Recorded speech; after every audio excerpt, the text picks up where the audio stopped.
Hey friend, this is Truth Channel. Don't forget to like, share, comment, or subscribe. Tonight, I will be reading from the book of Ellen G. White, Desires of Ages, chapter 14, part 11. Of one purpose only were they conscious. One presence filled their thought. They exclaimed, Rabbi, where dwellest thou? In a brief interview by the wayside, they could not receive that for which they longed. They desired to be alone with Jesus, to sit at his feet and hear his words. He said unto them, Come and see. They came and saw where he dwelt, and they abode with him that day. If John and Andrew had possessed the unbelieving spirit of the priests and rulers, they would not have been found as learners at the feet of Jesus.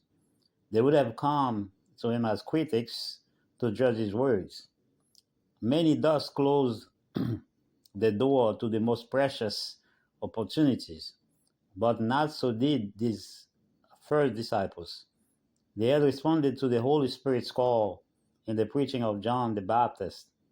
Now they recognize the voice of the heavenly teacher. To them, the words of Jesus were full of freshness and truth and beauty. A divine illumination was shed upon the teaching of the Old Testament scriptures. The many-sided themes of truth stood out in the new light.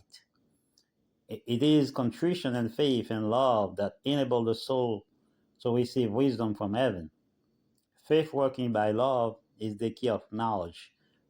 And everyone that loveth knoweth God. 1 John 4 verse 7. The disciple John was a man of earnest and deep affection, ardent and contemplative.